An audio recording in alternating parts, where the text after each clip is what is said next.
आप देख रहे हैं सिटी न्यूज झारखंड।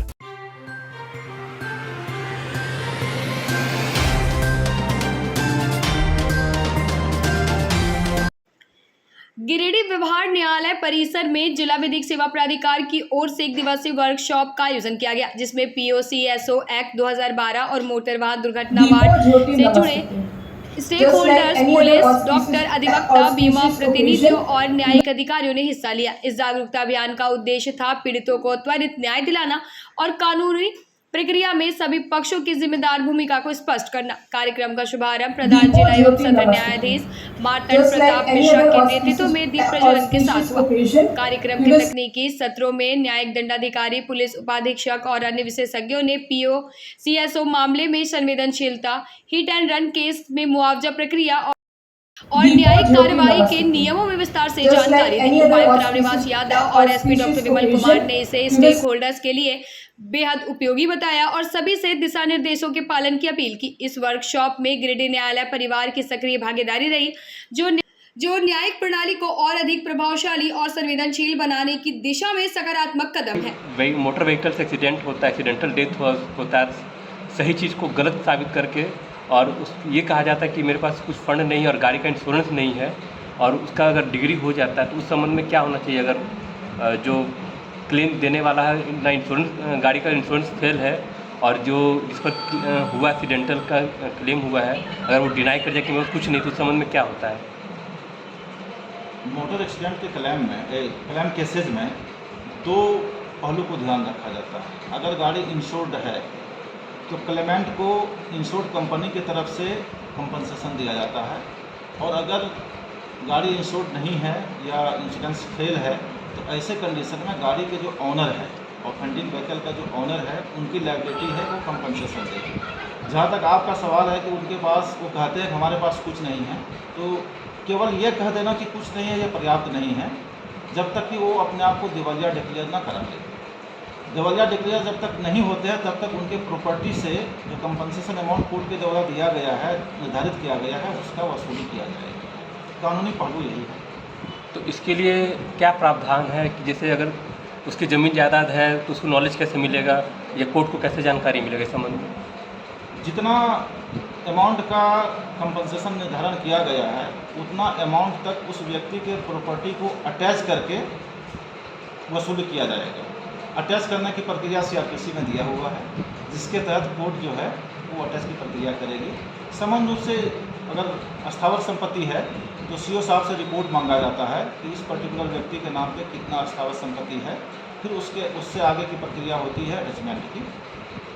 तो जो चल अचल संपत्ति है उसके लिए जो सीओ साहब को जो दिया जाएगा तो कोर्ट नोटिस देगी या फिर जो जिसने केस किया है वो उसको सूचना देगा। जो क्लेमेंट है, जो केस किए हैं, वो भी सूचना दे सकते हैं, लेकिन उसके सूचना के आधार पर ही केवल कोर्ट आगे नहीं बढ़ती है। कोर्ट अपने स्तर से भी कंसर्न सीओ से रिपोर्ट मांगती है अस्थावर संपत्ति के संबंध में।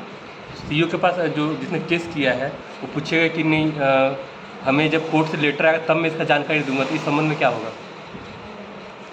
कौन सीओ साहब ये अगर बोलते हैं तो जी कोर्ट से उनके पास जाता है, नोटिस जाता है।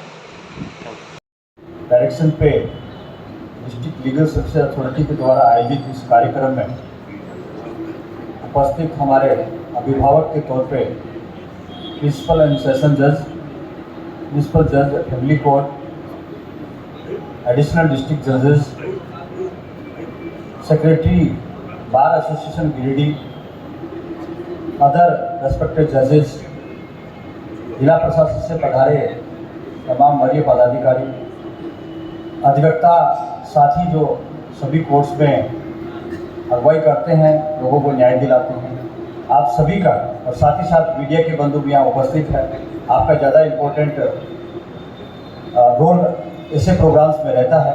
मैं आपका भी तहे दिल से इस प्रोग्राम में स्वागत करता हूँ, अभिनंदन करता हूँ।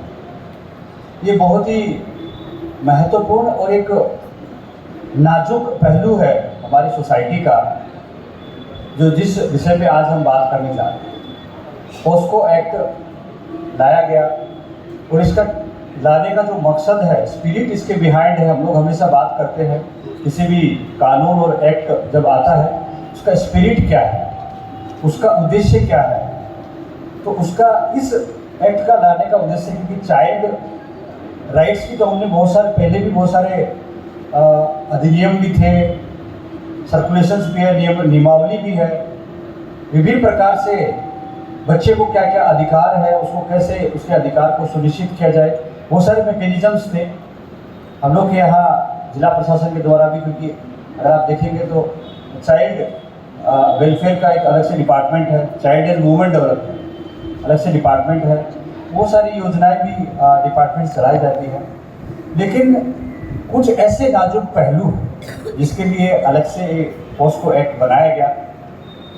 इस एक्ट में मेनली जो बच्चे छोटे हैं उनके साथ होने वाले एक्सप्लॉयटेशन को कैसे रोका जाए समाज में, क्योंकि डिफरेंट कोर्ट्स का भी ये मानना था और कुछ सामाजिक संस्थाओं का भी ये एनालिसिस निकल के आया कि छोटे बच्चों के साथ सबसे ज़्यादा एक्सप्लॉयटेशन समाज में जो उनके क्लोज रिलेटिव है उनके द्वारा किया जाता।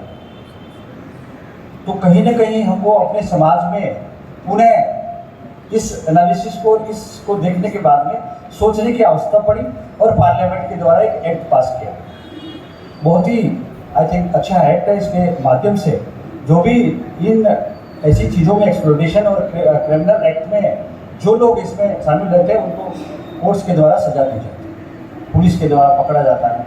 लेकिन पुणे में आपको कह रहा हूँ, जैसे मैं कई बार जो हम लोग का CWC और चाइल्ड जो कोर्ट्स हैं उनके जो लोग आते हैं उनका बैठक करता हूँ। जैसे कुछ बच्चों को हम लोग रेस्क्यू करके लाते हैं या कुछ बच्चों को हम लोग फॉस्टर स्कीम में पैसा देते हैं, उन बच्चों के बारे में मैं कभी कभी जानने की कोशिश करता हूँ। मेरा एक ही मानना रहता है कि जब किसी बच्चे का अनाथ बच्चा है उसको हम फॉस्टर स्कीम में पैसा दे रहे हैं, कहीं ऐसा तो नहीं है कि वो पैसा ही उसके लिए एक एक्सप्लॉयटेशन का माध्यम बन जाए। क्योंकि बहुत सारे केसेस में मैंने देखा कि बच्चे को ले जाकर उसका पैसा कोई और नहीं करवा रहा है। तो इस प्रकार हमेशा ये सारी चीज़ें हम लोग करते रहते हैं, लेकिन फिर भी there are lot of incidences जिसमें ऐसी घटनाएं होती हैं। बहुत बार आजकल एक नया भी चल रहा है स्कूल्स में भी कि टीचर ने कुछ किया, जो हम लोग कहते हैं सॉफ्ट टच और हार्ड टच, वो भी बच्चों को बताने की जरूरत है क्योंकि बच्चा समझ ही नहीं पाता है कि what is soft touch and what is hard touch. कुछ स्कूल्स का भी इशू जाता है, हम लोग उसमें भी हम लोग तुरंत कार्रवाई करते हैं और ऐसा नहीं हो, ऐसा रिपीट ना हो, वो करने की भी हम लोग कोशिश करते हैं। इस महत्वपूर्ण और नाजुक पहलू में डिपार्टमेंट्स का भी बहुत अच्छा रोल है। पुलिस में तो आई थिंक अलग से एक शाखा ही बनाई गई है इसके लिए, ASTU के एंटी ह्यूमन ट्रैफिकिंग वाला। तो मैक्सिमम उसमें बाकी चीज़ें तो महिलाएं तो रहती है पर उसमें बच्चे भी रहते हैं, बहुत बार बहुत छोटे बच्चे भी ट्रैफिकिंग के शिकार होते हैं। साथ ही साथ समाज में ये छोटा बच्चा जो है सबसे ज़्यादा वल्नरेबल है, ये उसकी अपनी सोचने की समझने की क्षमता तो रहती नहीं। अल्योरमेंट्स, आप उसको टॉफी दीजिएगा, आप उसको कुछ और दीजिएगा, कुछ भी अल्योरमेंट दीजिएगा। 12-13 साल की बच्ची को आज की डेट में बहुत सारे केसेस में देखें मोबाइल का अल्योरमेंट देते हैं, आपको मोबाइल दिलाते हैं, उसके बाद में they are doing many things, आपको भी पता है। तो वो सबको रोकने की आवश्यकता है और उसी को रोकने के लिए पोस्को एक्ट लाया गया है। तमाम यहाँ पे स्टेक होल्डर्स हैं, सिविल सर्जन है, आप लोग का रहता है कि मेडिकल उसका टाइम पे हो जाए और मेडिकल ऐसे वातावरण में हो, क्योंकि कोर्ट्स का ये भी जजमेंट है कि हम लोग को एक बच्चे को बच्चा फ्रेंडली वातावरण देने के बाद उसका मेडिकल हो। तो वो सारी चीज़ें बहुत कहने के लिए बहुत मतलब ये है, लेकिन बहुत नाजुक होता है। वो बच्चा अपनी पूरी बात कह नहीं पाता जब तक उस एनवायरनमेंट में वो आता नहीं है। उसका जब काउंसलिंग हम लोग करते हैं उसके लिए भी अलग से हम लोगों ने एक शाखा बनी हुई है, उसमें भी एक टीम बनी हुई है, वो सारे लोग उसको काउंसलिंग करते हैं। पुणे वो लड़का बहुत बार ऐसा भी होता है। मंचासीन इस न्याय मंडल के प्रधान जिला एवं सत्र न्यायाधीश महोदय, मंच पर हम लोगों के बीच इस जिले के लोकप्रिय उपायुक्त महोदय, यहाँ के लोकप्रिय पुलिस कप्तान महोदय, डैश पर हम लोगों के बीच इस न्याय मंडल के फैमिली जज साहब, डैश पर हम लोगों के बीच इस न्याय मंडल के जिला जज वन साहब, इस न्याय मंडल के तमाम अधिकारी, डिफेंस विभाग से आए हुए अधिकारी, पार्टिसिपेंट्स, हमारे अधिवक्ता साथी, निश्चित रूप से इस तरह के कार्यशाला से हम लोग हर दिन कुछ न कुछ सीखते हैं और ज्ञानवर्धन होता है। हम अपने अधिवक्ताओं से एक जरूर निवेदन करना चाहते हैं, कई मौके पर हम उनसे आग्रह भी किया और बताते हैं कि एक अधिवक्ता जो होता है वो सोशल इंजीनियर होता है। समाज को अगर कोई सबसे अधिक नज़दीक से देखता है तो अन्य संस्थाओं की तरह अधिवक्ता भी समाज को सबसे नज़दीक से देखता है। कानून जो भी बने, कानून की अवधारणा, उसका स्पिरिट जो भी हो, उसके मूल में ये होता है कि सोसाइटी, हमारा जो समाज है वो सकारात्मक तरीके से, अच्छे तरीके से कैसे आगे बढ़ेगा। यही कानून की अवधारणा है। लोग सुरक्षित रहें, खुशहाल रहें, संरक्षित हो, विकसित हो, यही किसी न किसी समाज में जो भी व्यवस्थाएं हैं आज उसको हम कानून का रूप में, जब ये कंसेप्ट नहीं था। उपस्थित पीडीजे सर, फैमिली जज सर, डीसी सर और एडीजे सर और जितने भी यहाँ पे आप सभी जजेस हैं, सभी ऑफिसर्स हैं और डिफरेंट स्टेक होल्डर्स के रूप में जो आप सभी लोग आए हैं, आप सभी का स्वागत है। हम लोग नॉर्मली जो लोक अदालत होती है उसमें मिलते हैं और ये काफ़ी महत्वपूर्ण प्रयास है डालसा का कि हम लोग आज विशेष रूप से पोक्सो को लेकर के यहाँ पे एकत्रित हुए हैं और बहुत सारे जो टेक्निकल सेशंस यहाँ पे रखे गए हैं जिसकी जानकारी हमें जो भी हमारे जजेज हैं और जो जुडिशियल ऑफिसर्स हैं उनके द्वारा दिया जाएगा। चूँकि इसमें पुलिस के भी लोग हैं और प्रशासन के भी लोग हैं, जिला प्रशासन के भी पदाधिकारी हैं और भी स्टेक होल्डर्स हैं।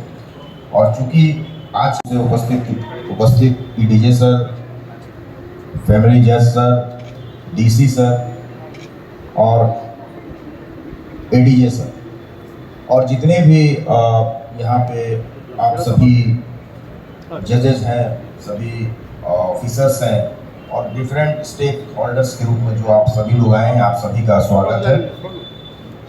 हम लोग नॉर्मली जो लोक अदालत होती है उसमें मिलते हैं और ये काफ़ी महत्वपूर्ण प्रयास है डालसा का कि हम लोग आज विशेष रूप से पोक्सो को लेकर के यहाँ पे एकत्रित हुए हैं और बहुत सारे जो टेक्निकल सेशंस यहाँ पे रखे गए हैं जिसकी जानकारी हमें जो भी हमारे जजेज हैं और जो जुडिशियल ऑफिसर्स हैं उनके द्वारा दिया जाएगा।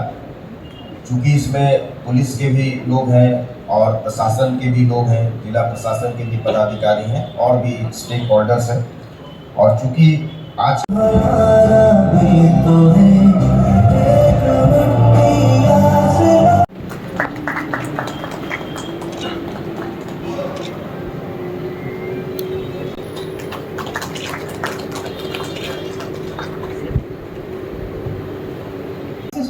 auspicious occasion, we will